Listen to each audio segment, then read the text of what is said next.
The next game on our list, it is the New York Jets defeating the Pittsburgh Steelers 24-20 on the back of a returning Zach Wilson in this game, 18 of 36, 252 yards, a passing touchdowns, a receiving touchdowns, and a nice little gritty for you, Aaron, for that receiving touchdown that he had in this game. It was good. It was a game for Zach Wilson. It was his first game back, obviously, after hurting his knee. What did you think of his performance in his return? I thought he did okay. I thought it's pretty much a standard Zach Wilson performance, what I thought from his first game back against a tough Steelers team on the road, mind you. I won't say I was impressed, but I was happy with what I saw. I watched him run around and make some plays, and really, as a quarterback that's so young, you're really looking for growth. And so we haven't seen him this year. And I think last year we had games where he turned the football over, but I expect him to get better each and every game he plays. And that's this is the difference between him and a Joe Flacco. When the offensive line breaks down, he can move out of the pocket, whether it's good or bad.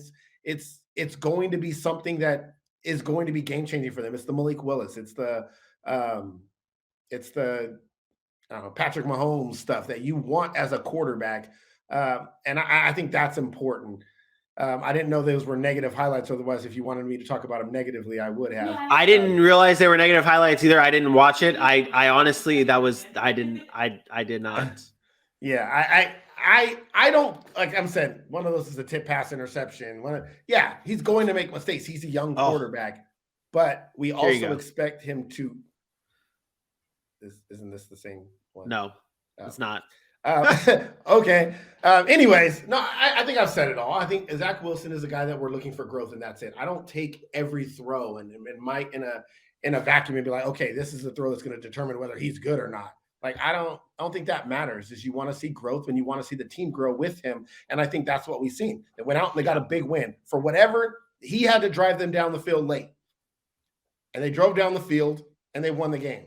That's as a young quarterback, that's important against a very well-coached defense, against a defense that we respect, regardless of how bad Pittsburgh is offensively right now. We respect that Steelers defense. We always have. And I think that's the biggest takeaway from him. He's young, he's got to grow, but he came back in first week and got a win. Can't be mad at that. Yep. Zach Wilson coming back strong in his first game back. On the other side of this, it's the quarterback position that's taking all the headlines here. The Pittsburgh Steelers benched Mitch Trubisky in this game, brought in Kenny Pickett. I said before this game that I did not call this Kenny Pickett coming in this game. Well, maybe I did. I'll have to go back and check that. But I did say that if Mitch Trubisky struggles against the Jets, it's Kenny Pickett time in Pittsburgh. And he struggled against the Jets. Kenny Pickett came in. What were your takeaways from the Pickett start and also the thoughts on maybe moving on from Mitch Trubisky, even though you are the quarterback killer? Welcome to the NFL.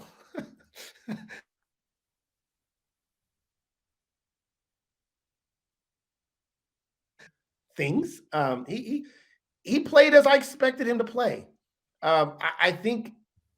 I think we're so excited to see these young guys, but we're so quick to want to put them in, and then we're so quick to want to take them out and not give them the chance to fail. And I think this is the situation with the Steelers right now. So the Steelers are what? What's their record now? I don't. Steelers are 1-3. 1-3. You're a great producer, so I know you'll have their schedule up for me soon. But I think there's a point in time where you chalk up the season. I don't know if that's right now for the Steelers. But I think there's going to come a point where you chalk up the season. I think that's the point Kenny Pickett needs to be on the field. Until then, I think it should be Mitch Trubisky. And Mitch Trubisky is not some world beater. I get it. But he's also not the reason that you're losing these football games every week. Yeah, he might not be explosive. Yeah, they can't move the ball on offense. But he's not turning it over crazy amounts of times. Like, it's just about it being explosive. And that's a lack of offense altogether. We'll get into the Najee Harris stuff. You look at their schedule. They got the Bills, they got Tampa, they got Miami, they got Philly. Are you sure you want Kenny Pickett to start his career at Buffalo, against Tampa, at Miami, and Philadelphia? I'm sorry, I do not. I don't want Kenny Pickett. He just threw 3 picks against the Jets in a half of football, and you want him to come in and face arguably the toughest defenses in the NFL? No. Wait until after that bye week when Pittsburgh is now 1-7, and you say, "What? You know what? We're done. We don't have it this year. Kenny Pickett, come in, make your mistakes, and it's okay. You don't have to worry about being benched when you're still trying to fight for a playoff race, possibly." The crowd saying, "Oh, bring in you suck, bring in the next guy." Like they then will understand and give him patience to make those mistakes, because he will throw interceptions. Ask Trevor Lawrence, ask Zach Wilson, ask all those guys. Do you trust Mike Tomlin here, though? Do you trust him on this decision? I trust whatever decision Mike Tomlin makes is the right one. Okay. If he does go to Kenny Pickett, then I feel like he's seeing something in Kenny Pickett that obviously I'm not at practice every day, that he does think that he gives them the best chance to win football. Because I will tell you this, I know one thing about Mike Tomlin. I don't care if they're 1-8, 1-12.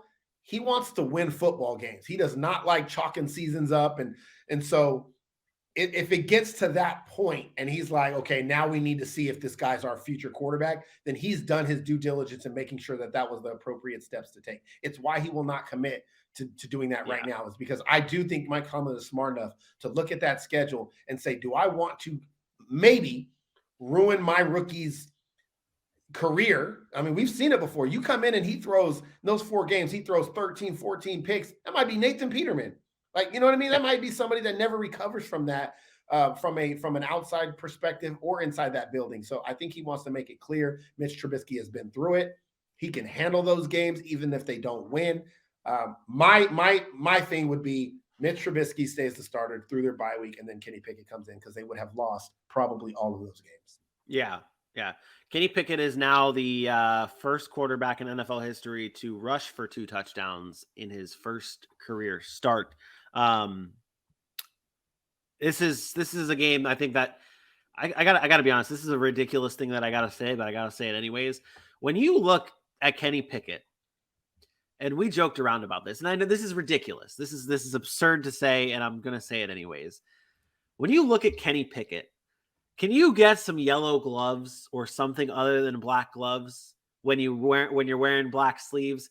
Because we're already talking about your baby hands, and with the black gloves and the black sleeves, it looks like you got no hands, and it's just like they look even smaller.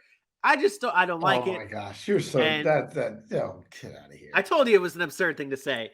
But I kid. Shout out Kenny Pickett, though, for coming in, going 10 of 13, 120 yards through 3 interceptions. I was like, what do you say? Shout out to Kenny Pickett. He didn't play well. Shout out to the other quarterback on the other side, Zach Wilson, first Jets quarterback in franchise history with a damn receiving touchdown. I should have gave him player of the game just for that, but I didn't give him player of the game. My player of the game here, it might come as a surprise, and I don't know if I make you proud here. This might be the first shakeup here in my player of the games. But I'm giving it to LaMarcus Joyner, the safety for the New York Jets. He had 2 big-time interceptions in this game, and as well as 4 pass deflections, 6 tackles. He was the game changer in a close game, in a 23-20 game. When you're turning the ball over, that's what you need here in a close game, and LaMarcus Joyner did that. He had 4 career interceptions entering this game, and 2 in this game alone. Shout out LaMarcus Joyner, my player of the game, as the New York Jets defeat the Pittsburgh Steelers here 24-20. Boom. I'm okay with it. All right, cool.